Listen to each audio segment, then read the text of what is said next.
Bonjour mes chers amis, je voudrais d'abord vous présenter toutes mes excuses et mes regrets de m'introduire ainsi dans votre paisible fin de journée. Mais ce matin, j'ai entamé une réflexion que je voudrais bien partager avec vous. Je voudrais la partager avec vous parce que l'enseignement est l'une des plus grandes richesses de notre société. Parce que dans l'enseignement, il y a toujours du positif. Il y a toujours un enrichissement mutuel. L'enseignement est un partage, et un partage inépuisable. C'est-à-dire que quand vous donnez ce que vous avez, vous ne devenez pas plus pauvre parce que vous avez donné ce que vous avez, que vous l'avez partagé avec l'autre. L'autre qui peut avoir justement, peut recevoir plus, avoir plus que vous, sans malheureusement, sans heureusement amoindrir ce que vous avez. Pourquoi j'entame cet échange de cette manière? Je l'entame ainsi parce que nous vivons dans une société où l'indifférence prend le pas sur le sens même que nous devons donner à la vie en société, c'est-à-dire la sociabilité, la nécessité d'aller chaque fois à la rencontre de l'autre. Et parce que dans notre société triomphe le non-regard que l'on ne veut plus porter, l'absence de regard qu'on ne veut plus porter à l'autre, ça construit l'indifférence. Et l'indifférence mène à l'humiliation. On dit toujours que quand ça arrive chez le voisin, on se dit ça n'arrivera jamais chez nous. L'humiliation est un facteur majeur dans beaucoup de phénomènes de nos existences et même dans toutes les sociétés. Mais chez nous, ça prend une proportion qui mérite qu'on s'y attarde, qui mérite qu'on sonne des cloches pour dire attention, nous sommes à la dérive. Le bateau prend de l'eau. Il prend de l'eau de toutes parts. Mes chers amis, l'humiliation est largement sous-estimée dans notre société. D'ailleurs, elle donne lieu à des rires et à des moqueries. Et même l'humiliation pourrait devenir synonyme de moquerie dans notre société. On rit de tout. On se moque de tout le monde. Quand on voit un vieillard qui s'écroule, on rigole. Quand on voit une maman qui n'a pas bien baissé sa robe, on ne l'aide pas, on rigole. On la montre du doigt. Quand on voit un enfant qui trébuche sur un mot, on ne lui tient pas la main pour lui donner le bon ton du mot, on rigole. Notre société est devenue ainsi. C'est pourquoi, mes chers amis, il est urgent de combattre l'humiliation. Et sinon, d'y mettre véritablement un terme. On peut poser des actes au quotidien qui peuvent nous amener à prendre conscience que l'humiliation est la pire des choses qui puisse arriver à notre semblable.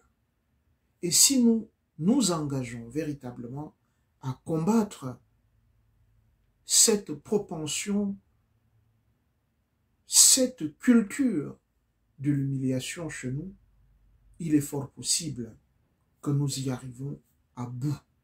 C'est-à-dire que nous puissions un jour bannir l'humiliation dans les relations que nous avons avec nos semblables. Mes chers amis, c'est le théologien protestant français Olivier Abel qui attire aujourd'hui mon attention sur la propension de l'humiliation dans nos sociétés et dans la société camerounaise en particulier. J'ai voulu reprendre ces mots pour les faire miens et les partager avec vous. Pourquoi il y a tant d'indifférence autour de nous? Je suis certain que beaucoup d'entre vous entrevoient déjà la suite de notre causerie. Pourquoi il y a tant d'indifférence? Quand, la semaine dernière, au réveil, le téléphone sonne et on nous annonce qu'un musicien que nous avons tant adulé à Pachango a été retrouvé en plein cœur de Yaoundé, dans un taudis, en pleine décomposition. Quel est notre état d'esprit en ce moment-là? Qu'est-ce que cela provoque chez nous? Il vivait comme un zombie dans une société d'indifférence où personne ne lui prêtait la moindre attention. Pendant des années, il a été celui qui a bercé, de par le son de sa guitare, nos soirées, nos mariages, nos baptêmes, nos petites fêtes, nos retrouvailles dans les gargotes et les circuits du coin. Et nous aimions reprendre a cappella quelques-uns de ces chants. Et puis un jour, il disparaît. Dans l'indifférence de tous, y compris de ses propres collègues, musiciens, artistes, y compris de ceux qui se sont construits à partir, qui se sont construits financièrement à partir de ces œuvres de l'esprit. Alors, la journaliste Cathy Yogo, pendant des jours, s'est posé des questions. Mais pourquoi tant d'indifférence? Cette même indifférence vient de nous frapper à nouveau avec le décès de Modeste Mbami. Modeste Mbami a été un footballeur de grande renommée dans notre pays. Champion olympique avec les Lions indomptables du Cameroun à Sydney. Tout le monde se souvient de son but face au Brésil. À l'époque, il existait ce qu'on appelait la mort subite. Et il a délivré notre pays. Modeste Mbami était un enfant du tabac, des bas-fonds de notre société, de ce que notre société a produit de plus inhumain. Il s'est battu pour jouer en jouant au football. Il s'en est sorti. Je voudrais vous inviter à un petit exercice sur Google, sur sur Facebook, puisque c'est là que je diffuse cet échange avec vous. Quand nous aurons terminé, essayez d'écrire Modeste Mbami. Sur 10 publications que vous verrez, 8 seront des moqueries. Je vais vous en reprendre quelques-unes. Qu'est-ce qu'il a fait de tout son argent? La mort de Modeste Mbami, quelle humiliation! Modeste Mbami n'est pas décédé chez lui, mais chez un voisin. Sa femme est partie avec les enfants. Il a pris une femme blanche. Il a refusé d'épouser une Camerounaise. Et Titu Kwanti et tout ce que vous voulez. Il n'y a pas la pudeur. Il n'y a pas la compassion, c'est-à-dire cette capacité à se mettre à la place de l'autre et à se taire. Parce que le visage, notre visage doit nous rappeler ce que nous sommes. Et le visage de l'autre doit nous humaniser, doit nous soustraire de l'indifférence et de la propension à l'humiliation. Alors, la dépouille de Modeste Mbami est finalement arrivée au Cameroun. On a donc dû recruter à la va-vite en contrebas de la colline de Simalen des sauveteurs et des motomanes parce qu'il n'y avait personne pour porter la dépouille. Vous savez, et c'est ma mère qui me le disait, je le dis parce que je viens de voir là Charlotte Abega qui est ma sœur. Ma mère, elle me disait, mon fils, il faudrait que tu apprennes à faire du bien. Parce que pour porter un cercueil, il te faudra 5 autres compagnons. Et toi 6 pour porter mon cercueil.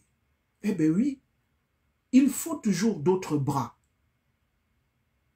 Il y a certainement des mamans qui ont fait 6 garçons, peut-être 12. Alors quand elles décèdent, les enfants sont assez nombreux pour pouvoir porter leur dépouille. Mais Modeste Mbami, à en croire ce que les gens racontent, a fait 2 enfants. Et ces 2 enfants ne pouvaient pas porter son cercueil à l'arrivée en Simalen. Alors posons-nous la question. Modeste Mbami a eu des collègues. Il a joué au football au Cameroun. Il a habité au Cameroun. Il a eu des fans au Cameroun, des fan clubs. Il a eu des amis. Les Lions indomptables du Cameroun, il me semble, sont une grande famille. À l'aéroport, il y en avait peut-être 4. J'ai pu voir Bill Chateau, j'ai cru voir Jean de Macoun, et on peut se poser la question de savoir, j'ai aussi vu Nicolas Oundji, où sont passés les autres? Où sont passés les milliers de supporters camerounais? Ceux-là même qui lui donnaient tous les noms qu'il fallait. On l'appelait le Zidane de l'équipe, on l'appelait la force tranquille de l'équipe, il avait tous les petits noms. Ils sont passés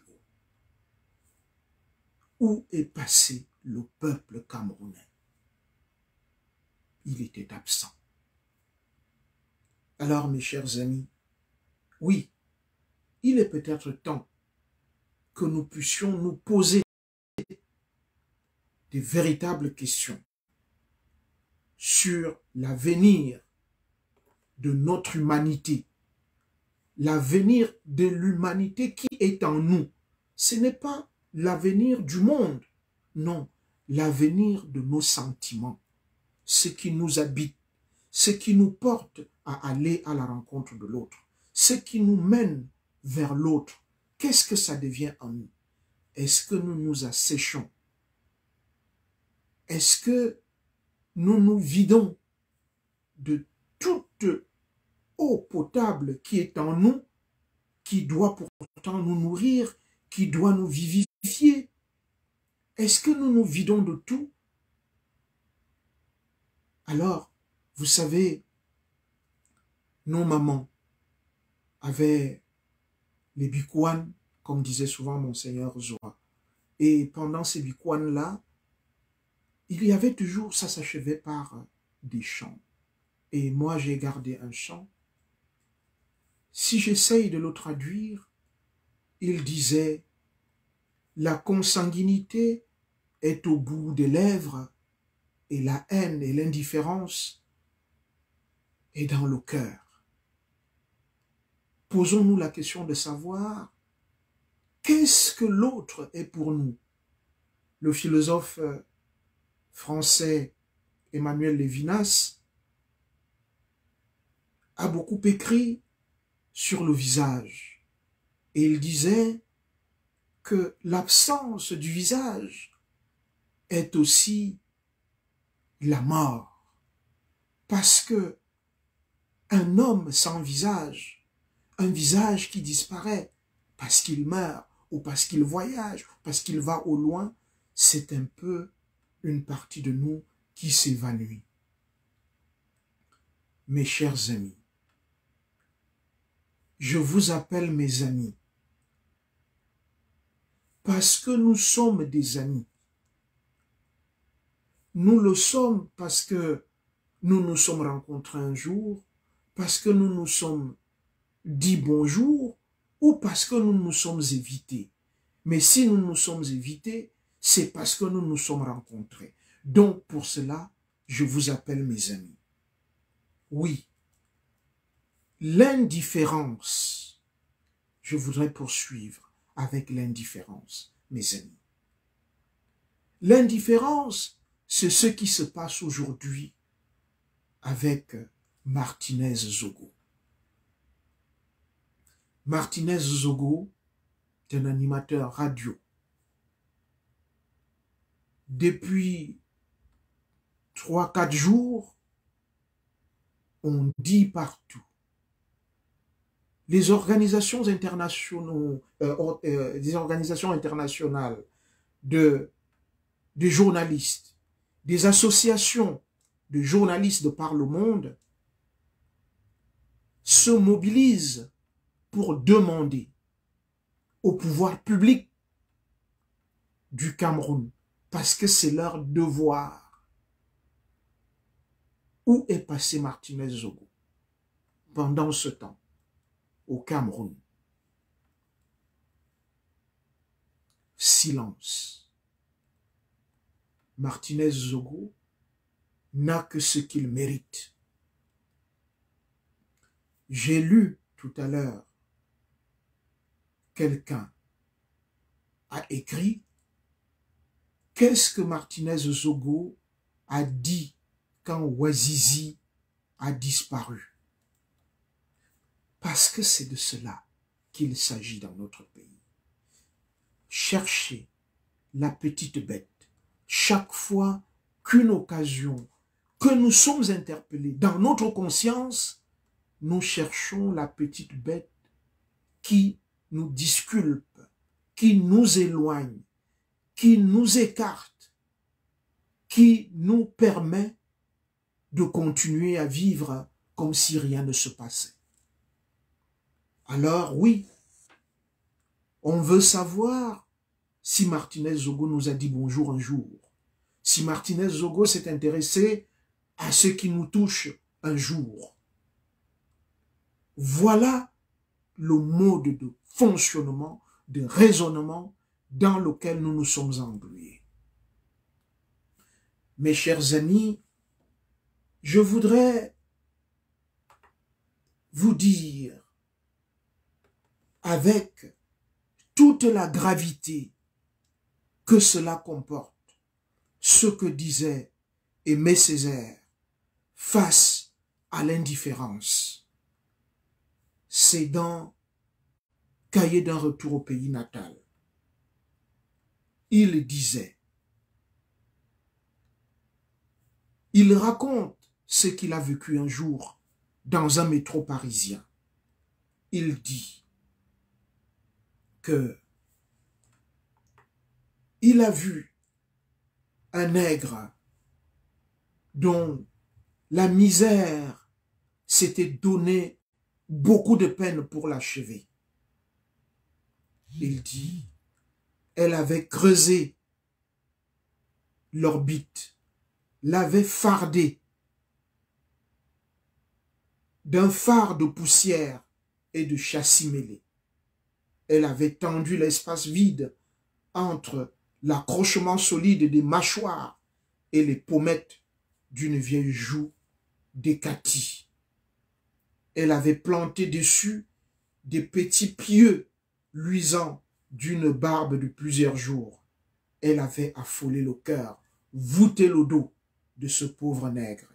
Et l'ensemble faisait parfaitement un nègre hideux, un nègre grognon, un nègre grognon, un nègre mélancolique, un nègre affalé. Oui. Et il dit, c'était un nègre hideux.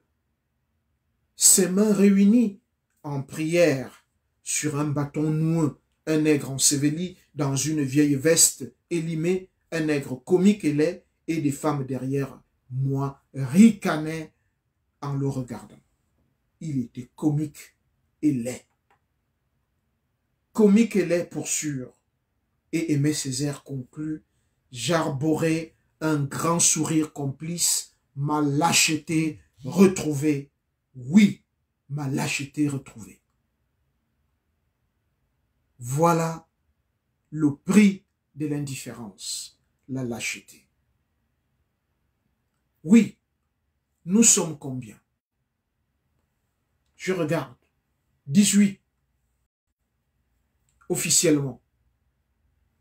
Mais quand j'interroge, vous êtes 246 à suivre ce direct. Et si vous le multipliez par le nombre de vos amis, nous atteindrons à peu près 8000 personnes. 8000 personnes. Et parmi ces 8000, est-ce que nous ne constituons pas une force? Est-ce que nous ne constituons pas une force? Est-ce que chacun d'entre nous n'est pas une force en soi? Alors, mes amis, l'affront fait rougir, mais il y a aussi l'indifférence qui traite le visage comme déjà mort, la lâcheté qui nous pousse à détourner le regard et nous mène à glisser dessus sans le voir. Quand nous regardons l'autre et nous faisons semblant de ne pas le voir. Voilà la lâcheté. L'indifférence avilit, mais surtout, elle fait taire le sujet parlant. Elle lui fait honte de son expression, de ses croyances et de ses goûts. Elle ruine sa confiance en soi, elle dévaste pour longtemps les circuits de la reconnaissance et laisse derrière elle une parole dérisoire et fanatique. Mes amis,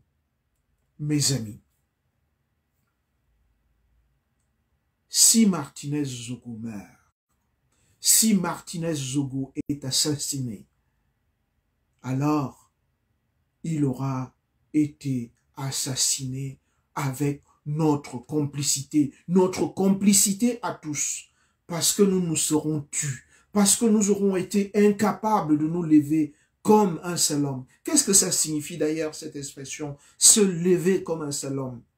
Je vais vous dire ce que ça signifie. Se lever comme un seul homme signifie que chacun de nous se lève d'abord lui-même tout seul, sans se poser la question de savoir est-ce que quelqu'un d'autre me suivra, sans se dire mais pourquoi le voisin ne bouge pas? Se lever comme un seul homme, c'est se dire je fais partie de cette humanité et à moi tout seul, je la porte, je l'assume et je la présente à la face de l'autre qui n'est pas moi, mais qui m'aide à être moi. Mes chers amis, ce qui se passe au Cameroun, autour de l'affaire Martinez-Zogo,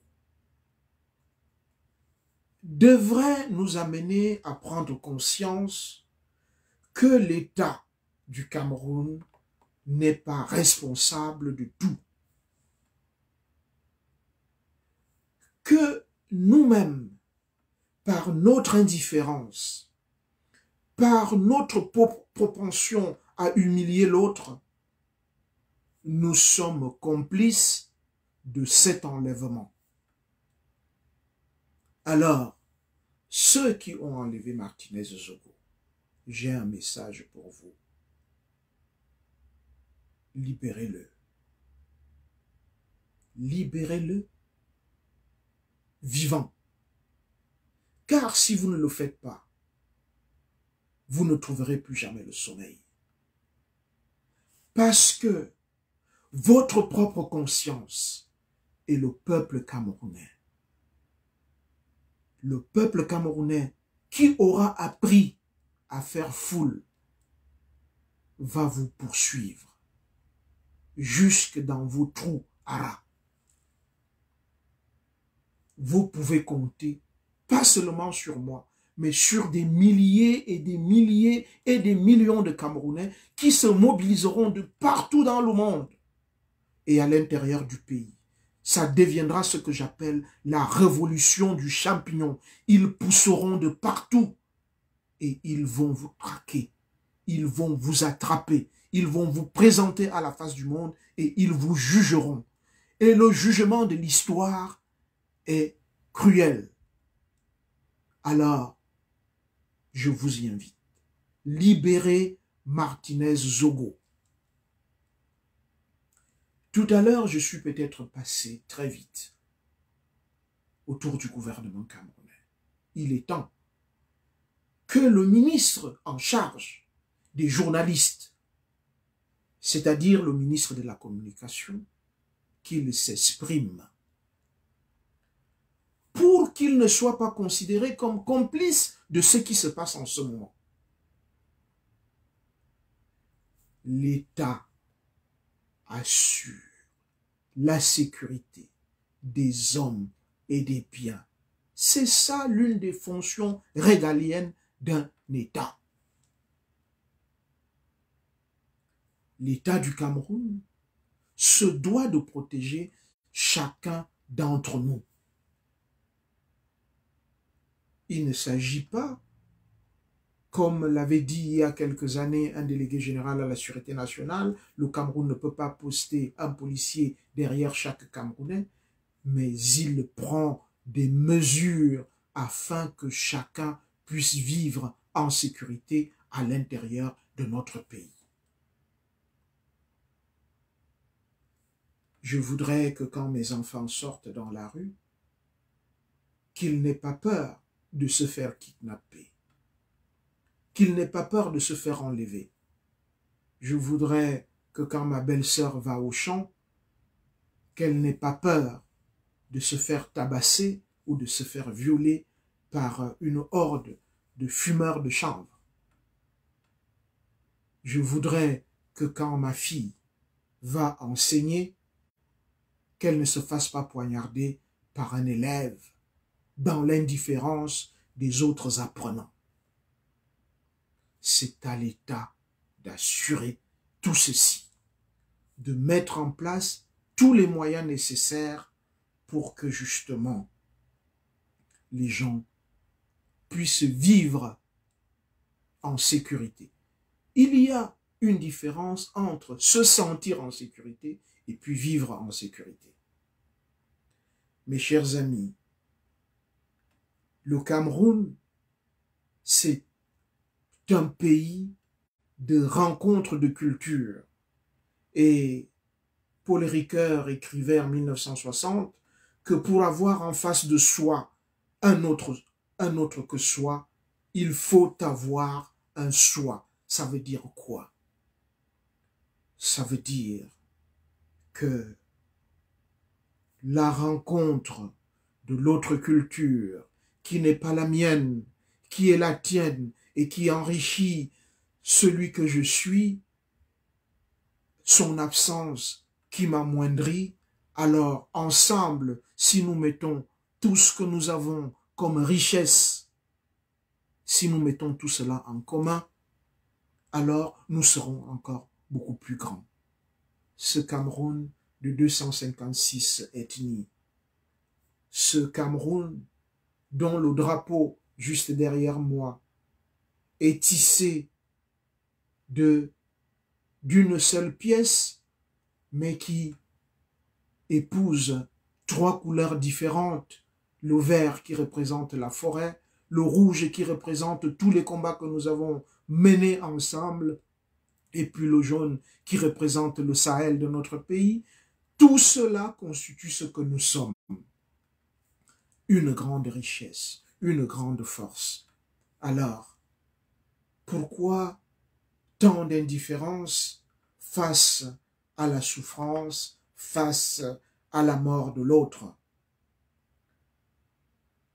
Mes amis, il est temps. Demain, c'est samedi.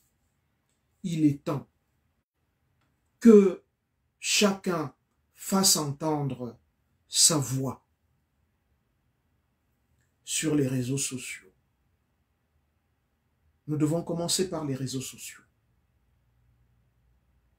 Parce que personne ne vous empêchera d'afficher le visage meurtri, tuméfié, émacié de Martinez Zogo.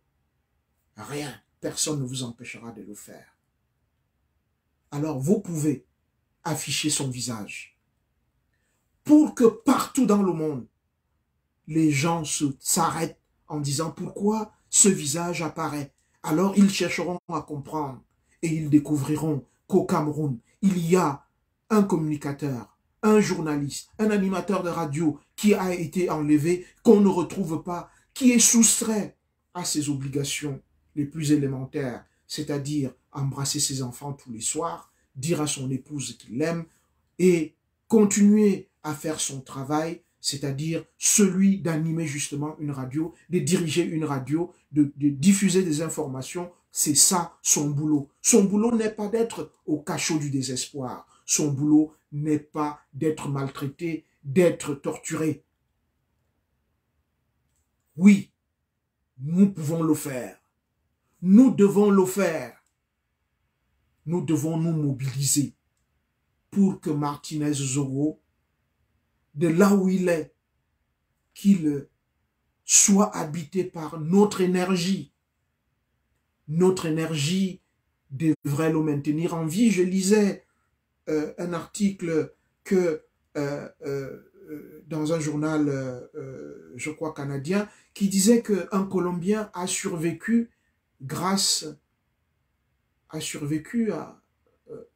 dans l'eau grâce à une bouteille vide, je crois.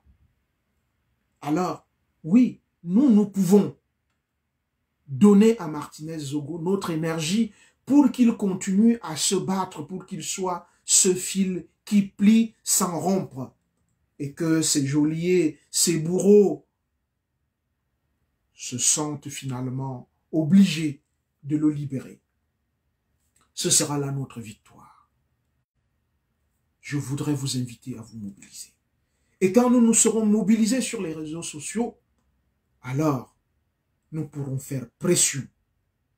Nous pourrons descendre dans la rue et dire, nous ne voulons pas de Far West dans notre pays. Nous ne voulons pas que des hommes soient enlevés devant leurs enfants, devant leur épouse, et qu'ils soient torturés soient conduits à des destinations que nul ne connaît. Je n'accuse personne. Je dis tout simplement que Martinez Zogo manque à sa famille, que Martinez Zogo manque à ses auditeurs, que Martinez Zogo manque à ses enfants. Il manque à sa profession. Alors, oui, je vois des gens qui me disent, et peut-être qu'il est caché quelque part, peut-être. Mais nous n'avons rien à faire avec tout ça. S'il est caché, c'est son problème. S'il est chez un de ses amis ministres, c'est son problème. Mais notre problème, à nous, est que nous ne voulons pas d'une société où l'on tue, où l'on torture, comme on l'a fait avec Monseigneur Jean-Marie Benoît Bala. Et vous savez combien de fois j'ai porté ce combat dans ma chair. Mes chers compatriotes, luttons ensemble contre l'indifférence. Luttons ensemble contre la propension à l'humiliation. Quand un être humain est perçu comme une chose, ce qui lui est dénié, mes chers amis, c'est le visage. Et notamment le fait que par là, son corps exprime son âme, comme disait le philosophe Wittgenstein. Je ne vais pas rentrer avec vous dans la métaphysique, c'est vendredi, ni dans le dualisme du corps et de l'âme. Je voudrais juste vous dire que toute vie est importante, toute vie est sacrée, parce que ce n'est pas nous qui la donnons. La vie est sacrée, ce n'est pas nous qui la donnons. Pour ceux qui ne croient pas en Dieu, ce sont les parents. Mais ce n'est pas nous les parents. Nous ne sommes pas les parents de Martinez Zogo. Son père et sa mère lui ont donné la vie. Ce n'est pas à nous de l'arracher. Ce n'est pas à nous de la supprimer. Je voudrais compter sur chacun d'entre vous, partout où vous êtes, demain matin, faites apparaître le visage de Martinez Zogo. Pour que, au Cameroun, partout dans le monde, on sache que les Camerounais peuvent se mobiliser. Voilà. À ceux qui vont passer à table, je souhaite un bon appétit. À ceux qui sont encore au bureau parce qu'il est 13h chez eux, je vous souhaite de faire une pause et de pouvoir vous sustenter parce que la journée n'est pas terminée. Et moi, vous le savez, je tends les bras et je vous embrasse très fort parce que vous êtes pour moi tout ce que j'ai de plus cher, des amis. Passez une bonne fin de semaine. Au revoir.